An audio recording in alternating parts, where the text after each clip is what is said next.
காசாவில் பலஸ்தீனிய போராளிகள் மேற்கொண்டு வரும் தரமான வீரியமான நடவடிக்கைகளும் தெரித்து ஓடும் உளவாளிகளும் ஒத்துழைப்பாளர்களும் என்ன செய்வதென்று தெரியாமல் சிக்கி தவிக்கும் இஸ்ரேலி ஆக்கிரமிப்பு இராணுவமும் தற்கொலை செய்து கொள்ளும் இஸ்ரேலி ஆக்கிரமிப்பு தளபதிகளும் இஸ்ரேலி ஆக்கிரமிப்பு தளபதிகளை துரத்தும் பிசாசுக்களும் யமனின் யுத்தகள நிலவரங்களும் சவுதி அரேபிய கூட்டுப்படையினுடைய ஜனாதிபதியினுடைய தப்பியோடலும் பொதுமக்களுடைய சொத்துக்களை கொள்ளையடிக்கும் ஐக்கிய அரபு அமீரகத்தினுடைய கூட்டுப்படைகளும் ஈரானுக்கு விஜயம் செய்ய போகும் டீல் மாஸ்டர் துரோகி அர்துகானும் ஏமாற்றப்பட்ட ரஷ்ய அதிபர் புட்டினும் தெற்கு லெபனான் பிரதேசத்தில் அமைக்கப்பட போகும் ட்ரம்ப் எகனாமிக் ஜோனும் ஜரேட் குஷ்னரின் $1 மில்லியன் ரியல் எஸ்டேட் வியாபாரமும் இஸ்ரேலி ஆக்கிரமிப்பின் அடுத்த கட்ட ஆயுத வியாபாரமும் இஸ்ரேலுக்கு எதிரான ஸ்பெயின், நெதர்லாந்து மற்றும் அயர்லாந்தினுடைய முடிவுகளும்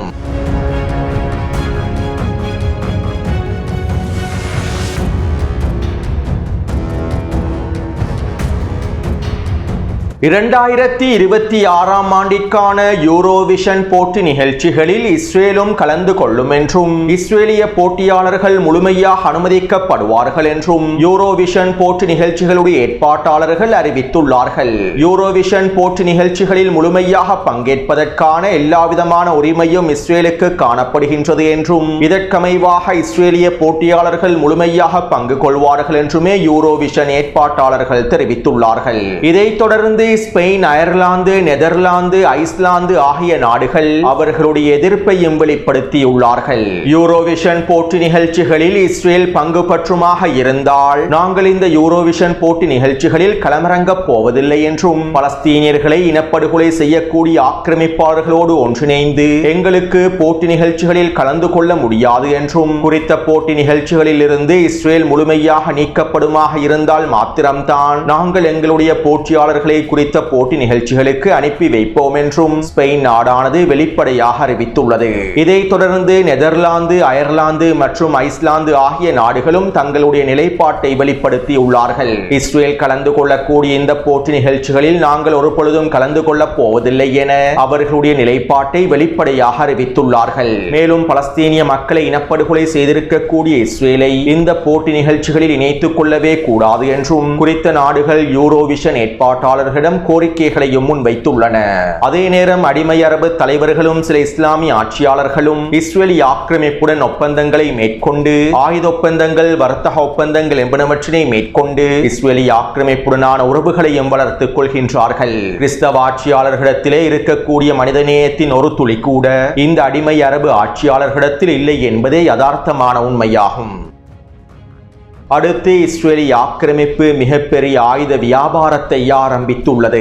அதாவது கடந்த 2 வருடங்களுக்குள்ளே இஸ்ரேலி ஆக்கிரமிப்பு இராணுவம் காசாவிற்குள்ளே வீரியமான வான்வழி தாக்குதல்களை மேற்கொண்டுள்ளது. கிட்டத்தட்ட 10,000க்கும் அதிகமான வான்வழி தாக்குதல்கள் மேற்கொள்ளப்பட்டுள்ளன. இதற்கமைவாக பல டொன் வெடிகுண்டுகளை இஸ்ரேலி ஆக்கிரமிப்பு காசாவிற்குள்ளே வீசியுள்ளது. ஹிரோஷிமா, நாகசாகியில் வீசப்பட்டிருக்கக்கூடிய அணுகுண்டை விட 6 மடங்கிற்கு அதிகமான குண்டுகள் காசா வீசப்பட்டுள்ளன. மேலும் தரைவழி தாக்குதல்களின் போதும் இஸ்ரேலி ஆக்கிரமிப்பு இராணுவம் அதிகளவான வெடிகுண்டுகளையும் கன்னிவெடிகளையும் பயன்படுத்தியுள்ளது.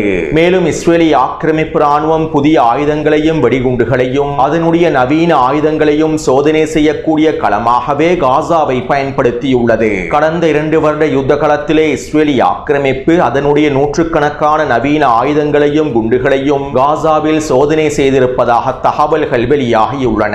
கடந்த 2 தசாப்தங்களாக இஸ்ரேலி ஆக்கிரமிப்பு பல நவீன ஆயுதங்களை உற்பத்தி செய்துள்ளது. அமெரிக்காவில் இருக்கக்கூடிய சில முக்கியமான ஆயுத உற்பத்தி நிறுவனங்களோடு ஒன்றிணைந்து தடை செய்யப்பட்ட மிகவும் கொடூரமான ஆயுதங்களையும் வெடிகுண்டுகளையும் இஸ்ரேலி ஆக்கிரமிப்பு உருவாக்கியுள்ளது. இவ்வாறு உருவாக்கப்பட்டிருக்கக்கூடிய மிகவும் கொடூரமான தடை செய்யப்பட்ட பல ஆயுதங்களையும் வெடிகுண்டுகளையும் காசாவின் யுத்த களத்தில் தான் இஸ்ரேலி ஆக்கிரமிப்பு சோதனை செய்துள்ளது. மேலும் இவ்வாறு இஸ்ரேலி ஆக்கிரமிப்பு இராணுவம் ஆயுதங்களையும் வெடிகுண்டு வெடிகுண்டுகளையும் காசாவிற்குள்ளே வீசி சோதனை செய்து அவற்றை படமாகவும் காணொளிகளாகவும் பதிவு செய்துள்ளது. இஸ்ரேலிய ஆக்கிரமிப்பினால் உருவாக்கப்பட்டிருக்கக்கூடிய ஒரு நவீன வெடிகுண்டை காசாவிற்குள்ளே வீசி அந்த நவீன வெடிகுண்டின் மூலமாக எவ்வாறான விளைவுகள் ஏற்படுத்தப்படுகின்றது, எத்தனை பொதுமக்கள் குறிப்பிட்ட நேரத்திற்குள்ளே அளிக்கப்படுகின்றார்கள், குறித்த குண்டினுடைய வீரியம் தாக்கும் திறன் எவ்வாறு அமைந்துள்ளது என்பது தொடர்பான அனைத்து விடயங்களையும் காசாவின் களத்திலே அவர்கள் நேரலையாக பதிவு செய்துள்ளார்கள். தற்போது இந்த காணொளிகளை சர்வதேச நாடுகளுக்கு அனுப்பி வைத்து இந்த ஆயுத வியாபாரத்தை ஆரம்பித்துள்ளார்கள். இதற்கமைவாக கடந்த வாரம் நடைபெற்ற பாதுகாப்பு தொழில்துறை அமர்வு ஒன்றில் இஸ்ரேலிய ஆக்கிரமிப்பு பாதுகாப்பு பிரதிநிதிகள் America, Canada, India, Singapore, Norway மற்றும் இன்னும் ஏனைய மத்திய கிழக்கு ஆசிய நாடுகளுக்கும் ஆயுதங்களுடைய வெடிகுண்டுகளுடைய சோதனை காணொளிகளை காண்பித்து அடுத்த கட்ட ஆயுத ஒப்பந்தங்களையும் முடித்திருப்பதாக தகவல்கள் வெளியாகியுள்ளன. நவீன ஆயுதங்களை வெடிகுண்டுகளை தயாரித்து அவற்றை பலஸ்தீனிய மக்கள் மீது வீசி அவற்றை காணொளிகளாக படமெடுத்து தற்போது அந்த காணொளிகளை சர்வதேச நாடுகளுக்கு காண்பித்து அதன் மூலமாக இஸ்ரேலிய ஆக்கிரமிப்பு ஆயுத வியாபாரத்தை ஆரம்பித்துள்ளது. இஸ்ரேலிய ஆக்கிரமிப்பின் ஆயுத உற்பத்தி நிறுவனங்களும் அமெரிக்காவினுடைய மிக முக்கியமான ஆயுத உற்பத்தி நிறுவனங்களும் ஒன்றிணைந்தே இந்த வேலை திட்டங்களை மேற்கொண்டிருப்பதாகவும் தகவல்கள் வெளியாகியுள்ளன. அடுத்து அமெரிக்க மத்திய கட்டளை தளபதி பிராட் கூப்பர் சிரியாவினுடைய அதிபர் ஜூலானிக்கு வாழ்த்துக்களை தெரிவித்துள்ளார். சிரியா வழியாக பெருந்தொகையான ஆயுதங்களும் வெடிகுண்டுகளும் ஹிஸ்புல்லா இராணுவத்திற்கு பரிமாற்றம் செய்யப்படுகின்றன. இவ்வாறு ஹிஸ்புல்லாவுக்கு அனுப்பி வைக்கப்பட்டிருக்கக்கூடிய பெருந்தொகையான ஆயுதங்களையும் வெடிகுண்டுகளையும் சிரியாவினுடைய பாதுகாப்பு படையினர் முழுமையாக கைப்பற்றியுள்ளார்கள். சிரிய அரசாங்கத்தினுடைய இந்த முயற்சிகளை நாங்கள் வரவேற்கின்றோம். இதே போன்று சிரியா வழியாக லெபனானுக்குள்ளே ஹிஸ்புல்லா இராணுவத்திற்காக மேற்கொள்ளப்படக்கூடிய அனைத்து ஆயுத பரிமாற்றங்களையும் முழுமையாக தடுத்து நிறுத்துவதற்கான வேலை திட்டங்களை சிரியாவினுடைய அரசாங்கம் மேற்கொள்ள வேண்டும். மேலும் இவற்றை மேற்கொள்வதற்கு சிரியாவினுடைய அரசாங்கம் எங்களுக்கு உறுதியளித்துள்ளது. இதற்கமைவாகவே சிரியாவினுடைய அரசாங்கம் தற்போது வினைத்திறனாக செயற்படுகின்றது. இனி வரக்கூடிய நாட்களில் நாங்கள் சிரியாவினுடைய அரசாங்கத்தோடு ஒன்றிணைந்து ஏனைய அடுத்த கட்ட வேலை திட்டங்களையும் மும்முரமாக மேற்கொள்வோம் என அமெரிக்க மத்திய கட்டளை தளபதி பிராட் கூப்பர் தெரிவித்துள்ளார். அதாவது ஹிஸ்புல்லாவுக்கான ஆயுதங்களை முழுமையாக கைப்பற்றி இஸ்ரேலிய ஆக்கிரமிப்பினை பாதுகாத்ததற்காக, அண்ணன் நெட்டன்யாகுவை பாதுகாத்ததற்காக அமெரிக்க மத்திய கட்டளை தளபதி தம்பி ஜூலானிக்கு வாழ்த்துக்களை தெரிவித்துள்ளார். அடுத்து கடந்த வாரம் துருக்கியினுடைய வெளியுறவுத்துறை அமைச்சர் ஹக்கன் ஃபிதான் ஈரானுக்கு விஜயம் செய்திருந்தார். இந்த விஜயத்தின் போது துருக்கியினுடைய வெளியுறவுத்துறை அமைச்சர் ஈரானிய வெளியுறவுத்துறை அமைச்சரிடம் கோரிக்கைகளை முன்வைத்திருந்தார். சிரியா தொடர்பாகவே இந்த கோரிக்கைகள் முன்வைக்கப்பட்டிருந்தன. இவை தொடர்பாக முன்னைய காணொளிகளில் தெளிவாக குறிப்பிட்டுள்ளேன். இப்படியான நிலைமையிலேயே இன்னும் சில நாட்களுக்குள் அல்லது அடுத்த வார இறுதிக்குள்ளே துருக்கியினுடைய அதிபர் டீல்மாஸ்டர் துரோஹி அர்துகான் ஈரானுக்கு விஜயம் செய்ய போவதாகவும் ஈரானினுடைய உச்ச தலைவர் அலி கமேனி அவர்களை சந்தித்து விசேட கலந்துரையாடல்களை மேற்கொள்ளப் போவதாகவும் தற்போது தகவல்கள் வெளியாகியுள்ளன. சிரியா விவகாரம் தொடர்பாகவும் ஈரானுக்கும் சிரியாவுக்கும் துருக்கிக்கும் இடையிலான பொருளாதார வர்த்தக ஒப்பந்தங்களை மேற்கொள்வது தொடர்பாகவும் சிரியாவினுடைய அரசாங்கத்திற்கு ஈரானிய அரசாங்கம் உதவிகளை மேற்கொள்ள வேண்டும் என்பது தொடர்பாகவே கோரிக்கைகளை விடுப்பதற்காகவே டீல்மாஸ்டர் துரோஹி அர்துகான் ஈரானுக்கு விஜயம் செய்ய போவதாக தெரிவிக்கப்படுகின்றது. சிரியாவினுடைய உள்கட்டமைப்பை மேம்படுத்துவதற்கும் தெற்கு சிரியாவை பாதுகாப்பதற்கும் ஈரானினுடைய உதவி துருக்கிக்கு தேவைப்படுவதாகவும் இந்த உதவியை பெற்றுக் கொள்வதற்காகவே அர்துகான் ஈரானுக்கு செல்ல போவதாகவும் சில துருக்கி ஆதாரங்களும் செய்திகளை வெளியிட்டுள்ளன. உண்மையில் டீல்மாஸ்டர் துரோஹி அர்துகானினுடைய இந்த விஜயமானது மிகவும் ஆபத்தான விஜயமாகும். தன்னுடைய சுயநல அரசியல் தேவைகளை நிறைவேற்றிக் கொள்வதற்காக டீல்மாஸ்டர் துரோஹி அர்துகான் எந்த நிலைக்கு வேண்டுமானாலும் செல்வார். டீல்மாஸ்டர் துரோஹி அர்துகானின் வெளியுறவுத்துறை கொள்கைகளுக்கும் ஜியோனிஸ்ட் ஆட்சியாளர்களுடைய வெளியுறவுத்துறை கொள்கைகளுக்கும் இடையில் எந்தவிதமான வித்தியாசமும் இல்லை. நாங்கள் ஒன்றிணைந்து வேலை திட்டங்களை மேற்கொள்வோம் என்று கூறி திரைமறைவில் சதித்திட்டங்களை மேற்கொண்டு நண்பர்களுடைய முதுகில் குத்தக்கூடிய அனைத்து திறன்களையும் டீல்மாஸ்டர் துரோஹி அர்துகான் கொண்டுள்ளார். பிராந்தியத்தில் தன்னுடைய ஆதிக்கத்தினை நிலைநிறுத்திக் கொள்வதற்காகவும் சுயநல அரசியல் தேவைகளை அடைந்து கொள்வதற்காகவும் அனைவரையும் ஏமாற்றக்கூடிய திறமையையே டீல்மாஸ்டர் துரோஹி அர்துகான் கொண்டுள்ளார். இவ்வாறு தான் தற்போது டீல்மாஸ்டர் துரோஹி துரோகி அர்துகான் ரஷ்ய அதிபர் புட்டின் அவர்களையும் ஏமாற்றியுள்ளார். ரஷ்யாவுக்கு விஜயம் செய்து நாங்கள் ஒன்றிணைந்து செயற்படுவோம் என துரோகி அர்துகான் ஒப்பந்தங்களை மேற்கொண்டார். இந்த ஒப்பந்தங்களுக்கு அமைவாக ரஷ்ய அதிபர் புட்டின் அவர்கள் துரோகி அர்துகானுக்கு தேவையான S-400 வான் பாதுகாப்பு அமைப்புகளையும் வழங்கியிருந்தார். மேலும் ரஷ்யாவினுடைய வான் பாதுகாப்பு தொழில்நுட்ப திறன்களையும் துருக்கியோடு பகிர்ந்து கொண்டார். ஆனால் தற்போது டீல் மாஸ்டர் துரோகி அர்துகான் அமெரிக்காவின் F-35 போர் விமானங்களை பெற்றுக் கொள்வதற்காக ரஷ்யாவினுடைய S-400 வான் பாதுகாப்பு அமைப்புகளை முழுமையாக ஒதுக்கி வைத்துள்ளார். அமெரிக்காவின் F-35 போர் விமானங்களை பெற்றுக் கொள்வதற்காகவே ஹமாஸினுடைய முதுகில் குத்தி காசாவிலே டொனால்ட் ட்ரம்பினுடைய யுத்த நிறுத்த ஒப்பந்தத்தையும் நடைமுறைப்படுத்தினார். ஆனால் அதற்கு பிறகும் டொனால்ட் ட்ரம்ப் F-35 போர் விமானங்களை வழங்கவில்லை. இப்படியான நிலைமையிலேயே தற்போது S-400 வான் பாதுகாப்பு அமைப்புகளை முழுமையாக நீக்கிவிடுமாறும் S-400 வான் பாதுகாப்பு அமைப்புகளின் தொழில்நுட்ப திறன்களை எங்களுடைய உளவு பிரிவோடு பகிர்ந்து கொள்ளுமாறும் டொனால்ட் ட்ரம்ப் துரோகி அர்துகானுக்கு தெரிவித்துள்ளார். மேலும் இதற்கீடாக F-35 போர் விமானங்களை தருவதாகவும் டொனால்ட் ட்ரம்ப் உறுதியளித்துள்ளார். இதற்கமைவாகவே தற்போது டீல் மாஸ்டர் துரோகி அர்துகான் ரஷ்யாவினுடைய S-400 வான் பாதுகாப்பு அமைப்புகளை முழுமையாக நீக்குவதற்கும் ரஷ்யாவின் வான் பாதுகாப்பு தொழில்நுட்ப திறன்களை அமெரிக்காவோடு பகிர்ந்து கொள்வதற்கும் திட்டமிட்டுள்ளார். எனவே இப்படியான நிலைமையிலேயே தற்போது டீல் மாஸ்டர் துரோகி அர்துகான் ஈரானுக்கும் விஜயம் செய்ய போகின்றார். இதனால் ஈரானிய தலைமைகள் மிகவும் கவனமாகவும் அவதானமாகவும் நடந்து கொள்ள வேண்டும். துரோகி அர்துகானினுடைய விஜயத்தில் ஈரான் மிகவும் கவனமாகவே நடந்து கொள்ள வேண்டும்.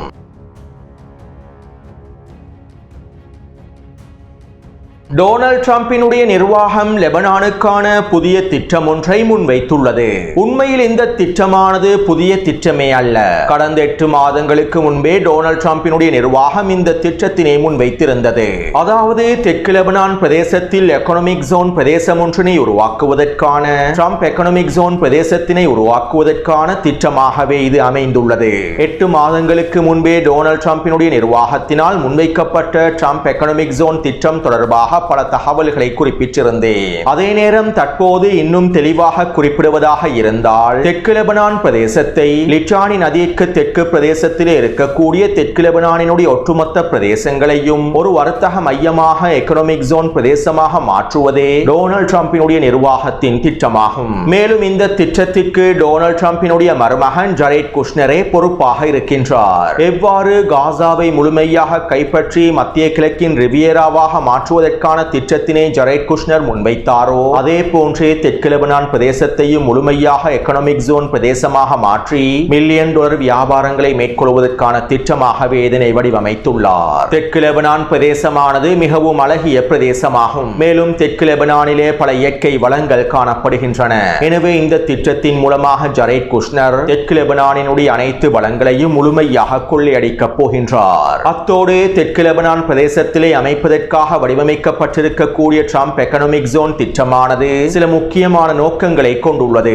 இந்த திட்டத்திற்கு அமைவாக தெற்கு லெபனான் பிரதேசத்திலே ஹிஸ்புல்லா இராணுவத்தினர் முழுமையாக நிராயுதபாணியாக்கப்படுவார்கள். தெற்கு லெபனான் பிரதேசத்திலிருந்து ஹிஸ்புல்லாவினுடைய அனைத்து திறன்களும் முழுமையாக வெளியேற்றப்பட்டுவிடும். மேலும் ஹிஸ்புல்லாவுக்கு முழுமையாக ஆதரவளிக்கக்கூடிய தெற்கு லெபனான் மக்களும் குறித்த பகுதிகளில் இருந்து வெளியேற்றப்படுவார்கள். அவர்களுக்கு தேவையான அடுக்குமாடி வீடுகள் லிட்டானி நதிக்கு வடக்கு பிரதேசத்திலே அமைத்துக் கொடுக்கப்படும். மேலும் இந்த எக்கனாமிக் ஜோன் பிரதேசமானது பஃபர் ஜோன் பிரதேசமாகவும் இடையக மண்டல பிரதேசமாகவும் செயற்படும். லெபனானுக்கும் இஸ்ரேலிய ஆக்கிரமிப்புக்கும் இடையிலான எல்லையானது இந்த ட்ரம்ப் எக்கனாமிக் ஜோன் பிரதேசமாகவே மாற்றப்பட்டுவிடும். இவ்வாறான நோக்கங்களை கொண்டமைந்ததாகவே இந்த ட்ரம்ப் எக்கனாமிக் ஜோன் திட்டமானது வடிவமைக்கப்பட்டுள்ளது. அத்தோடு இந்த திட்டத்திற்கு அமைவாக தெற்கு லெபனான் பிரதேசமானது எக்கனாமிக் ஜோனாக மாற்றப்பட்டால் ஹிஸ்புல்லா இராணுவத்திற்கு இஸ்ரேலிய ஆக்கிரமிப்புக்கு எதிரான தாக்குதல்களையும் மேற்கொள்ள முடியாது. லெபனானிய எல்லை பிரதேசத்தில் இருக்கக்கூடிய ஹிஸ்புல்லா இராணுவத்தின் அனைத்து திறன்களும் முழுமையாக அளிக்கப்பட்டுவிடும். மேலும் இதற்கு பிறகு லிட்டானி நதிக்கு வடக்கு பிரதேசத்தில் இருக்கக்கூடிய ஹிஸ்புல்லா இராணுவத்தினை நிராயுதபாணியாக்குவதற்கான வேலை திட்டங்களையும் இலகுவாக மேற்கொள்ள முடியும். எனவே இதற்கமைவாகத்தான் தற்போது டொனால்ட் ட்ரம்பினுடைய நிர்வாகம் இந்த ட்ரம்ப் எக்கனாமிக் ஜோன் திட்டத்தினை முழுமையாக முன்வைத்துள்ளது. அது மட்டுமல்லாமல் வருகின்ற 19ஆம் திகதி இஸ்ரேலிய ஆக்கிரமிப்புக்கும் லெபனானுக்கும் இடையிலே நடைபெறப் போகும் 2ஆம் கட்ட பேச்சுவார்த்தைகளின் போது இவை தொடர்பாக விசேட கலந்துரையாடல்கள் மேற்கொள்ளப்பட போவதாகவும் தெரிவிக்கப்படுகின்றது. அடுத்து யெமனினுடைய களத்தில் மோதல்கள் தொடர்கின்றன. தற்போது ஐக்கிய அரபு அமீரகத்தினுடைய கூட்டுப்படைகள் சவுதி அரேபிய கூட்டுப்படைகளின் கட்டுப்பாட்டில் இருக்கக்கூடிய பிரதேசங்களில் 60% பிரதேசங்களை முழுமையாக கைப்பற்றிக் கொண்டுள்ளார்கள். குறித்த வரைபடத்திற்கு அமைவாக ஊதா நிறத்தினால் காண்பிக்கப்பட்டிருக்கக்கூடிய பிரதேசங்கள் அனைத்தும் தற்போது ஐக்கிய அரபு அமீரகத்தினுடைய கட்டுப்பாட்டுக்கு கீழால் கொண்டு வரப்பட்டுள்ளன. மேலும் இலக்கம் 5 குறிப்பிடப்பட்டிருக்கக்கூடிய மாரி பிரதேசத்தினுடைய எல்லை பகுதியில் மோதல்கள் தொடர்ச்சியாக கொள்ளப்பட்டு வருகின்றன. மாரி பிரதேசத்திற்குள்ளே நுழைந்து மாரி பிரதேசத்தை முழுமையாக கைப்பற்றுவதற்காக அமீரகத்தினுடைய படைகள் முயற்சி செய்து வருகின்றன. அதே நேரம் சவுதி அரேபியாவினுடைய கூட்டுப்படைகளும் மாரி பிரதேச எல்லை பகுதியில் பதிலடி தாக்குதல்களையும் ஒஃபென்சிவ் தாக்குதல்களையும் தொடர்ச்சியாக மேற்கொண்டு வருகின்றார்கள். அதே நேரம் ஐக்கிய அரபு அமீரகத்தினுடைய கூட்டுப்படைகள் கைப்பற்றியிருக்கக்கூடிய ஏனைய பிரதேசங்களில் பொதுமக்களுக்கு எதிரான கொடூரங்களும் அட்டூழியங்களும் மேற்கொள்ளப்பட்டு வருகின்றன. சூடானிலே அமீரகத்தினுடைய RSF படைகள் எவ்வாறு பொதுமக்களுடைய சொத்துக்களை கொள்ளையடித்து அவர்களுக்கு எதிரான தாக்குதல்களை மேற்கொண்டதோ அதே போன்று அமீரகத்தினுடைய இந்த கூட்டுப்படைகளும் கைப்பற்றப்பட்டிருக்கக்கூடிய பிரதேசங்களிலே பொதுமக்களுடைய சொத்துக்களையும் கொள்ளையடித்து வருகின்றார்கள். மேலும் கைப்பற்றப்பட்ட பிரதேசங்களில் இருந்து பொதுமக்களை முழுமையாக வெளியேற்றி வருகின்றார்கள். இவை தொடர்பான காணொளிகளும் தொடர்ச்சியாக வெளியாகிய வண்ணம் இருக்கின்றன. அத்தோடு யெமனினுடைய களத்தில் மோதல்கள் வீரியமடைந்திருக்கக்கூடிய நிலைமையில் மாரி பிரதேசத்தினுடைய எல்லை பகுதியில் மோதல்கள் தீவிரமாக நடைபெற்று வரக்கூடிய நிலைமையில் சவுதி அரேபிய ஆதரவு பெற்ற கூட்டுப்படை அரசாங்கத்தின் ஜனாதிபதியாக செயற்படக்கூடிய ரஷாட் முகமது அல் அலிமி தற்போது ரியாதுக்கு தப்பிச் சென்றுள்ளார். நேற்றிரவே இவர் மாரி பிரதேசத்திலிருந்து ரியாதுக்கு தப்பிச் சென்றிருப்பதாக தெரிவிக்கப்படுகின்றது. மேலும் இவரோடு சேர்ந்து சவுதி அரேபிய கூட்டுப்படைகளின் சில முக்கியமான தளபதிகளும் சவுதி அரேபிய ஆதரவு அரசாங்கத்தினுடைய சில முக்கியமான அமைச்சர்களும் முழுமையாக சவுதி அரேபியாவுக்கே தப்பிச் சென்றிருப்பதாக தெரிவிக்கப்படுகின்றது. இதனால் இன்னும் சில நாட்களிலேயே ஐக்கிய அரபு அமீரகத்தினுடைய கூட்டுப்படைகள் மாரி பிரதேசத்தை முழுமையாக கைப்பற்றிவிடும் என்றும் சவுதி அரேபிய ஆதரவு அரசாங்கத்தினுடைய அனைத்து நிறுவனங்களையும் முழுமையாக கைப்பற்றிவிடும் என்றும் யெமன் களத்தில் இருக்கக்கூடிய ஆய்வாளர்களும் கருத்துக்களை வெளியிட்டுள்ளார்கள். இவ்வாறு மாரி பிரதேசத்தையும் ஐக்கிய அரபு அமீரகத்தினுடைய கூட்டுப்படைகள் முழுமையாக கைப்பற்றிக் கொண்டால் அடுத்த கட்டமாக யெமன் ஹவுதிகளுக்கு எதிரான தரைவழி தாக்குதல்களை ஆரம்பிக்கப்படும். அத்தோடு யெமனினுடைய களத்தில் ஐக்கிய அரபு அமீரகத்தினுடைய இந்த கூட்டுப்படைகள் ஆரம்பித்திருக்கக்கூடிய தரைவழி தாக்குதல்கள் இஸ்ரேலி ஆக்கிரமிப்பினுடைய திட்டங்களோடு முழுமையாக தொடர்பு பட்டுள்ளன. அதாவது இஸ்ரேலி ஆக்கிரமிப்பு லெபனானுக்கு எதிரான அடுத்த கட்ட தாக்குதல்களை ஆரம்பிக்க போகின்றது. இந்த மாத இறுதி வரையிலேயே லெபனானுக்கான இறுதி எச்சரிக்கைகளையும் வெளியிட்டுள்ளது. மேலும் இஸ்ரேலி ஆக்கிரமிப்பு லெபனானுக்கு எதிரான தாக்குதல்களை ஆரம்பித்தால் நாங்களும் இஸ்ரேலி ஆக்கிரமிப்புக்கு எதிரான தாக்குதல்களை ஆரம்பிப்போம் என யெமன் ஹவுதி இராணுவத்தினர் அறிவித்திருந்தார்கள். எனவே இஸ்ரேலி ஆக்கிரமிப்பு லெபனானுக்கு எதிரான போரை ஆரம்பிக்கும் சந்தர்ப்பத்தில் யெமன் ஹவுதிகளை பலவீனமடைய செய்வதற்காகவும் யெமன் ஹவுதிகள் இஸ்ரேலி ஆக்கிரமிப்புக்கு எதிரான தாக்குதல்களை மேற்கொள்ளாமல் இருக்க வேண்டும் என்பதற்காகவும் இஸ்ரேலி ஆக்கிரமிப்பினுடைய வழிகாட்டுதலுக்கு அமைவாகவே ஐக்கிய அரபு அமீரகத்தினுடைய கூட்டுப்படைகளும் தற்போது இந்த தரைவழி தாக்குதல்களையும் ஆரம்பித்துள்ளார்கள். மேலும் ஐக்கிய அரபு அமீரகமும் சவுதி அரேபியாவும் மறைமுகமாக ஒன்றிணைந்தே இந்த தரைவழி தாக்குதல் திட்டங்களையும் வகுத்திருக்கலாம். இதற்கான வாய்ப்புகளும் அதிகமாகவே இருக்கின்றன. எனவே இது எவ்வாறு இருப்பினும் யெமன் ஹவுதி இராணுவத்தினர் இந்த அடிமைகளுடைய படைகளை கொத்து கொத்தாக தட்டி தூக்குவதற்கு தயாராகவே இருக்கின்றார்கள்.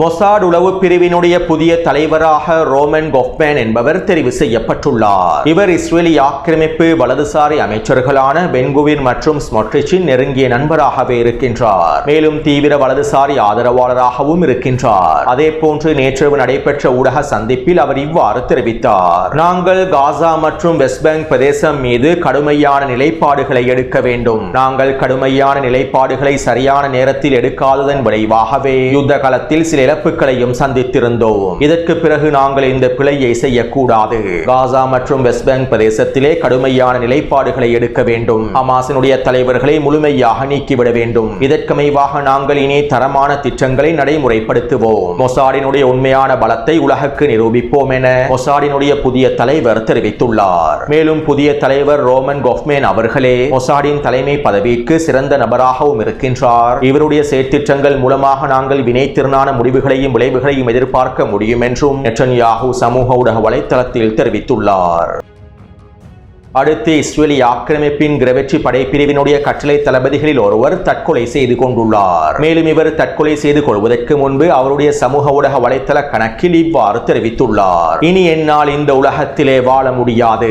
இஸ்ரேலில் வாழ்வதற்கு நான் விரும்பவில்லை. நான் மன்னிக்க முடியாத தவறுகளை செய்துவிட்டேன். இனி என்னால் இந்த உலகத்தில் வாழ முடியாது. எனக்குள்ளே ஒரு பிசாசு இருக்கின்றது.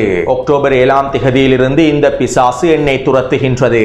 எனக்குள்ளே இருக்கக்கூடிய இந்த பிசாசு என்னை நிம்மதியாக உறங்க விடுவதில்லை. இதற்கு பிறகும் என்னால் இவற்றை பொறுத்துக் கொள்ள முடியாது. இதனால் என்னை அனைவரும் மறந்து விடுங்கள் என குறித்த கட்டளை தளபதி சமூக ஊடக வலைத்தளத்தில் குறிப்பிட்டுள்ளார். மேலும் குறித்த கட்டளை தளபதி 2024ஆம் ஆண்டின் இறுதி பகுதியில் வடக்கு காசாவிலே பலஸ்தீனிய போராளிகளின் தாக்குதல்களுக்கு உள்ளாக இருந்ததாகவும் இந்த தாக்குதலில் உயிர் தப்பி அவர் மனநிலை பாதிக்கப்பட்டிருப்பதாகவும் இதனாலேயே தற்போது தற்கொலை செய்து கொண்டிருப்பதாகவும் இஸ்ரேலிய ஊடகங்கள் தெரிவித்துள்ளன. அடுத்து காசாவின் களத்திலே பலஸ்தீனிய போராளிகள் வீரியமான வினைத்திறனான இராணுவ நடவடிக்கைகளை மேற்கொண்டு வருகின்றார்கள். யாசிர் அபு ஷபாபும் அவனுடைய முக்கியமான புள்ளிகளும் கொத்து கொத்தாக தட்டி தூக்கப்பட்டதற்கு பின்பு காசாவிற்குள்ளே இருக்கக்கூடிய ஏனைய உளவாளிகளையும் ஒத்துழைப்பாளர்களையும் பலஸ்தீனிய போராளிகள் கொத்து கொத்தாக அளித்து வருகின்றார்கள். இதற்கமைவாக கடந்த 24 மணித்தியாலங்களுக்குள் மத்திய காசா, கான்யூனிஸ் பிரதேசம், வடக்கு காசா பிரதேசங்களில் 20க்கும் அதிகமான உளவாளிகளையும் ஒத்துழைப்பாளர்களையும் மொத்தமாக தட்டி தூக்கி தூக்கிலிட்டிருப்பதாக தெரிவிக்கப்படுகின்றது. அத்தோடு காசாவின் களத்திலே யாசிர் அபு ஷபாபோடு ஒன்றிணைந்து செயற்பட்ட பல ஒத்துழைப்பாளர்கள் இஸ்ரேலி ஆக்கிரமிப்பு ராணுவத்தினுடைய உதவியோடு காசாவை விட்டு தப்பிச் சென்றிருப்பதாகவும் வெஸ்ட் பேங்க் பிரதேசத்திலே துரோகி அப்பாஸினுடைய PA படைகளின் பாதுகாப்போடு தஞ்சமடைந்திருப்பதாகவும் தகவல்கள் வெளியாகியுள்ளன. மேலும் காசாவின் களத்தில் இருக்கக்கூடிய ஃபத்தா அமைப்பின் சில முக்கியமான உளவாளிகளும் ஒத்துழைப்பாளர்களும் இஸ்ரேலி ஆக்கிரமிப்பு ராணுவத்திடம் தஞ்சமடைந்திருப்பதாகவும் மஞ்சள் எல்லை பிரதேசத்திற்குள்ளே இருக்க இஸ்ரேலி ஆக்கிரமிப்பு ராணுவ தளங்களிலேயே இவர்கள் தங்க வைக்கப்பட்டிருப்பதாகவும் தகவல்கள் வெளியாகியுள்ளன. அதாவது காசாவின் களத்திலே பலஸ்தீனிய போராளிகள் அனைத்து உளவாளிகளையும் ஒத்துழைப்பாளர்களையும் சுத்தம் செய்து வருகின்றார்கள். மேலும் இது இஸ்ரேலி ஆக்கிரமிப்பு ராணுவத்திற்கு மிகப்பெரிய பேரிழப்பாகவும் மாறியுள்ளது. காசாவிற்குள்ளே யாசிர் அபு ஷபாபையும் ஏனைய ஒத்துழைப்பாளர்களையும் கொள்ளை கும்பல்களையும் வைத்து இஸ்ரேலி ஆக்கிரமிப்பு ராணுவம் மேற்கொண்டிருந்த அனைத்து திட்டங்களும் தற்போது முழுமையாக முறியடிக்கப்பட்டுள்ளன. இதனால் என்ன செய்வதென்று தெரியாமல் இஸ்ரேலி ஆக்கிரமிப்பு ராணுவம் சிக்கி தவிக்கின்றது. எனவே இந்த காணொளி தொடர்பான கருத்துக்களை பதிவிடுங்கள். தொடர்ந்தும் என்னுடன் இணைந்திருங்கள். நன்றி, வணக்கம்.